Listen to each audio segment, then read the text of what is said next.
Hello guys, ये lecture number 12 है। इस लेक्चर से पहले एक रिक्वेस्ट है आपसे कि आप लोग इससे पहले आप पीछे के जो 11 लेक्चर है वो पहले पढ़ लीजिए, क्योंकि वो सारे के सारे लेक्चर मैंने इसी चीज़ के लिए बता रखा है।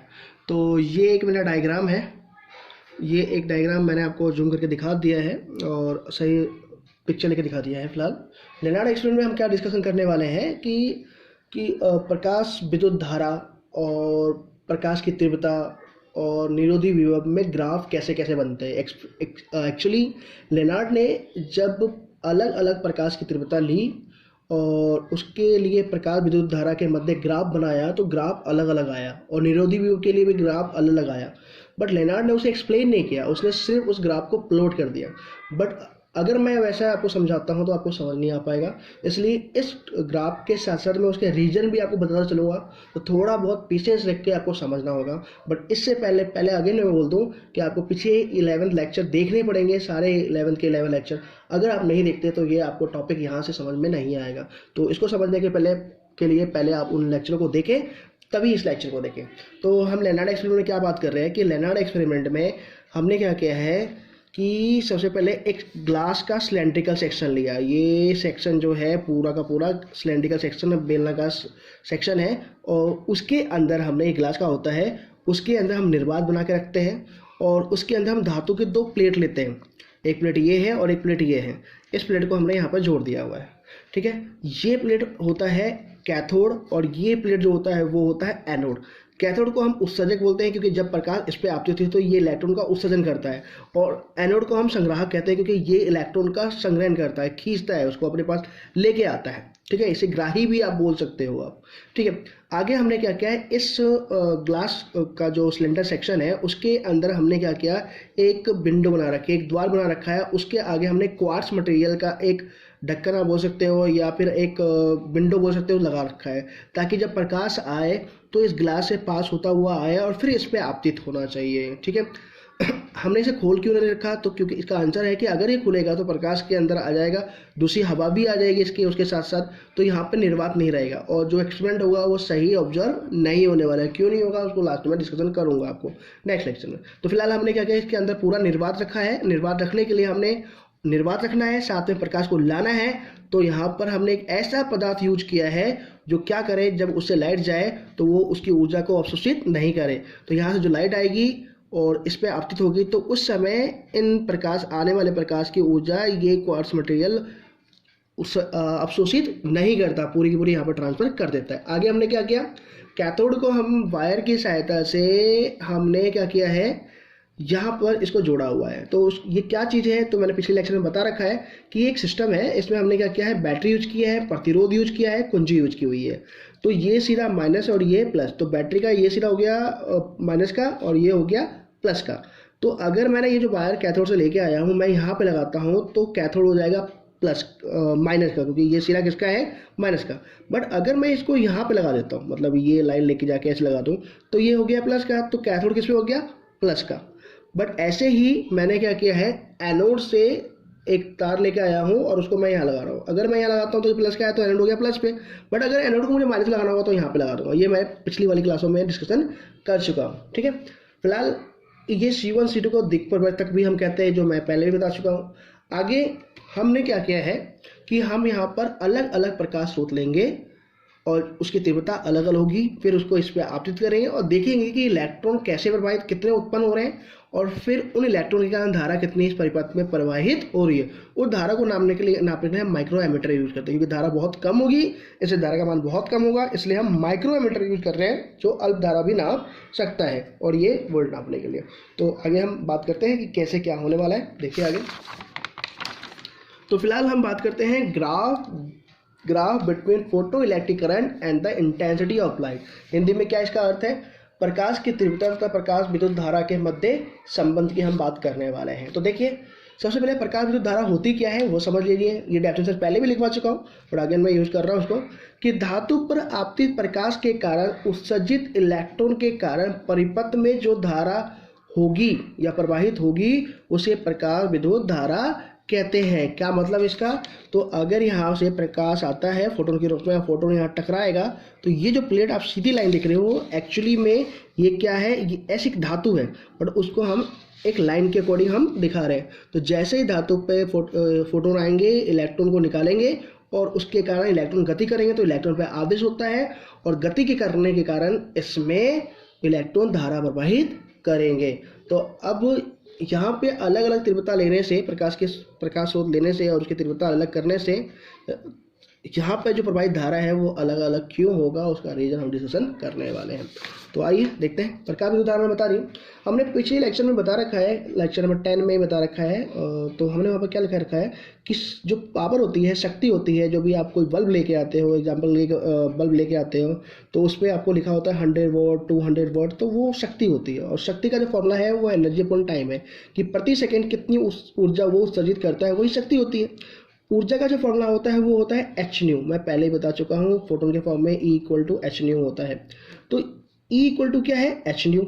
और ये कितने हैं, एक फोटोन हो तो एच न्यू, अगर एन फोटोन हो तो एन एच न्यू। ये पहले डिस्कस कर चुके हैं अपन। मैंने ए से ऊपर नीचे मल्टीप्लाई कर दिया तो ये फॉर्मूला बन गया। वहाँ पर मैंने एक तीव्रता का एक फॉर्मूला वो सब बना के बता रखा है कि ये पूरा का पूरा पार्ट क्या होता है, तीव्रता होता है। ए से मैंने ऊपर नीचे मल्टीप्लाई कर दिया तो ये तीव्रता हो गई, तो ये हो गया आई ए।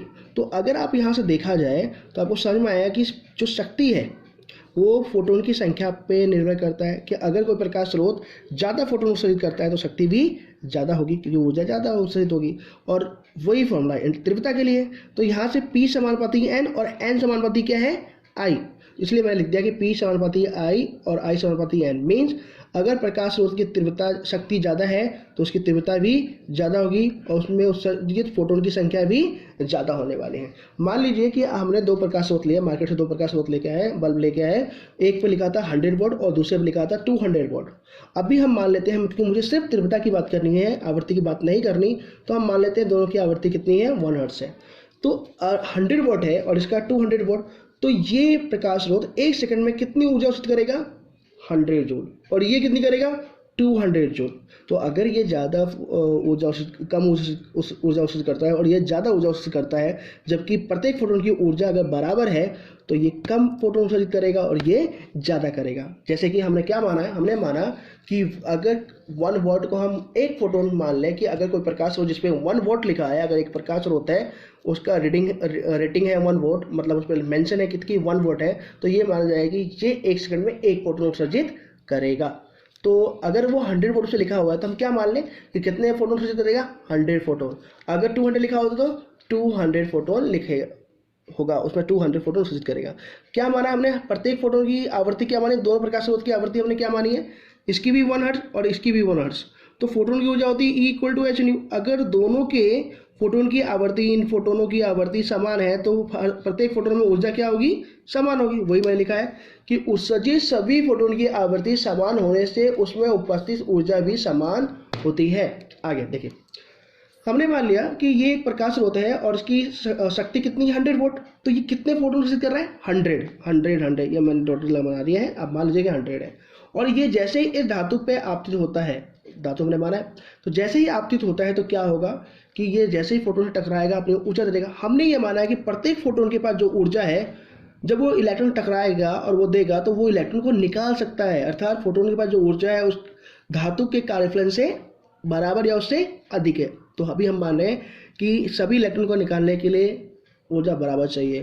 तो जैसे ये फोटोन आया तो उसके पास जो ऊर्जा है धातु के कार्यफलन से अधिक है, तो ये कितने इलेक्ट्रॉन निकाल सकता है, 100 इलेक्ट्रॉन निकाल सकता है। तो आप ये ध्यान रखिएगा कि फोटोन के पास जो ऊर्जा है वो धातु के कार्यफलन के बराबर या उससे अधिक है, तभी वो इलेक्ट्रॉन निकाल सकता है। तो सबके पास है तो कितने इलेक्ट्रॉन निकाल सकता है, अधिकतम 100। मैंने क्या बोला है, निकाल सकता है, निकालेगा नहीं निकालेगा वो एक अलग टॉपिक बना के मैं समझाऊंगा क्यों मैंने ऐसा बोला। और फिलहाल सिंपल टॉपिक रखने के लिए मैंने क्या बोला, कितने इलेक्ट्रॉन निकाल सकता है, ये 100। अच्छा, नेक्स्ट पॉइंट की हम बात करते हैं। देखिए नेक्स्ट पॉइंट की अगर हम बात करते हैं तो यहाँ पर देखिए, अगर वही मैंने प्रकाश को कितना लिया, 200 वॉट का लिया, उसकी आवृत्ति 1 हर्ट्ज है, तो ये कितने फोटोन उत्सर्जित करेगा, तो ये टोटल 200 उत्सर्जित करेगा। और जैसे ही ये धातु से टकराएगा, ये वही धातु है, उसका कार्यफलन भी वही है, क्योंकि और हमने क्या माना है, इसके फोटोन की ऊर्जा भी पिछले फोटोन की ऊर्जा के ही बराबर है। तो जब ये 200 फोटोन इस पे आएंगे तो कितने इलेक्ट्रॉन निकाल सकते हैं, 200 इलेक्ट्रॉन निकाल सकते हैं। तो उत्सर्जित कुल इलेक्ट्रॉन की संख्या 200 हो गई। तो अगर मैं ऐसा प्रकाश स्रोत यूज करता हूँ ऐसा प्रकाश स्रोत यूज करता हूँ कि जो कितने फोटोन देगा 100, तो यहाँ से कितने इलेक्ट्रॉन निकाल सकता है, 100 निकाल सकता है। अगर यहाँ पे मैं यूज करता प्रकाश स्रोत जिसकी तीव्रता शक्ति 200 वोल्ट की है, तो वो कितने फोटोन देगा, 200, तो कितने इलेक्ट्रॉन निकाल सकता है, 200। तो 100 के अकॉर्डिंग 100 निकलेगा, 200 के अकॉर्डिंग 200 निकलेगा। तो ये एक बात तो क्लियर है कि अगर शक्ति ज़्यादा है तो फोटोन ज़्यादा निकाल सकता है, बट अगर उस फोटोन ज़्यादा इलेक्ट्रॉन को निकाल सकता है। बट याद रखना, प्रत्येक फोटोन की ऊर्जा कार्य फलन से अधिक या उसके बराबर होनी चाहिए। तो फिलहाल एक चीज़ देखिए कि धारा का जो फॉर्मूला होता है वो Q/T होता है। सिंपल, जो 10th में हमने टॉपिक पढ़ा है, धारा क्या पढ़ा हुआ है, तो धारा के लिए आपने जो टॉपिक पढ़ा हुआ है वो ये है कि आवेशों के प्रवाह की दर धारा कहलाती है, या प्रति सेकंड प्रवाहित आवेश का मान जो होता है वो धारा होता है। तो Q क्या है, कुल आवेश कितना प्रवाहित हो रहा है, और T क्या है, समय। बट एक बात समझिए, ये कुल आवेश होता क्या है। अगर मान लो कि प्लेट जो कैथोड से एक इलेक्ट्रॉन निकल रहे हैं, तो एक इलेक्ट्रॉन के कारण ये कैथोड से जो एनोड की तरफ जाएगा, कितने आवेश गए, तो एक इलेक्ट्रॉन गया। आप बोलोगे एक इलेक्ट्रॉन गए, बट आवेश कितना गया, तो आंसर है 1.6 × 10⁻⁻⁹ कूलम, क्योंकि एक इलेक्ट्रॉन का आवेश इतना ही होता है। बट अगर 2 इलेक्ट्रॉन होते तो कितने इलेक्ट्रॉन के जाते हैं कैथोड से एनोड की तरफ, 2 इलेक्ट्रॉन। तो आवेश कितने जाते हैं, तो 2 × ऐसे ही मैंने बोला कि अगर मान लो कि 10 इलेक्ट्रॉन उत्सर्जित होते कैथोड से और वो गति करते किसकी तरफ, एनोड की तरफ, तो अगर 10 इलेक्ट्रॉन इधर की तरफ जा रहे हैं तो आवेश होता कितना, गति करता 10 × 1.6 × 10⁻⁹ कूलम। तो इसलिए मैंने बोला कि अगर मान लो कि यहाँ से धातु से n इलेक्ट्रॉन निकल गए, तो कुल आवेश कितने निकले और कितने इलेक्ट्रॉन गति कर रहे हैं, कितने आवेश गति कर रहे हैं। तो आंसर है, यदि n इलेक्ट्रॉन के कारण कुल आवेश को ज्ञात करना हो तो फॉर्मूला होता है Q = NE। इसलिए मैंने लिखा धारा Q/T = NE/T हो जाएगा। और n क्या है, यहाँ पे उत्सर्जित इलेक्ट्रॉन की संख्या है। तो क्या हेडिंग है, नेक्स्ट पॉइंट देखिए क्या है। अतः जितने ज़्यादा इलेक्ट्रॉन उत्सर्जित होंगे, धारा भी उतनी ही ज़्यादा प्रवाहित होगी, धारा भी उतनी ज़्यादा प्रवाहित होती है या होगी। तो ये पॉइंट आपको आई थिंक समझ में आया कि अगर इलेक्ट्रॉन ज़्यादा निकलते हैं और इलेक्ट्रॉन ज़्यादा गति करेंगे, तो ज़्यादा इलेक्ट्रॉन निकलने के कारण आवेश भी ज़्यादा उत्सर्जित होंगे और धारा भी ज़्यादा हो जाएगी। तो अब एक कॉन्सेप्ट, वही कॉन्सेप्ट आता है कि अगर यहाँ से 100 इलेक्ट्रॉन निकलते हैं, तो 100 इलेक्ट्रॉन पर जो आवेश होगा वो गति कर रहे हैं एक जगह से दूसरी जगह। बट अगर 200 इलेक्ट्रॉन निकल रहे हैं यहाँ से यहाँ जा रहे हैं, तो 200 इलेक्ट्रॉन पर जो आवेश है वो आवेश गति कर रहे हैं। तो 200 इलेक्ट्रॉन पर आवेश ज़्यादा है किसकी तुलना में, 100। तो अगर 200 इलेक्ट्रॉन के कारण 200 इलेक्ट्रॉन गति कर रहे हैं, तो उस कंडीशन में इस परिपथ में धारा ज़्यादा प्रवाहित होगी। अगेन, धारा क्या होती है, आवेशों की प्रवाह की दर, और इलेक्ट्रॉन पे क्या होता है, आवेश होता है। तो जितने ज़्यादा इलेक्ट्रॉन उत्सर्जित होंगे, धारा भी उतनी ज़्यादा प्रवाहित होती है। वही मैंने आपको समझाया है कि प्रकाश की तीव्रता, और ये है प्रकाश विद्युत धारा, कि जैसे जैसे प्रकाश की तीव्रता बढ़ेगी वैसे वैसे प्रकाश विद्युत धारा भी बढ़ता जाएगा।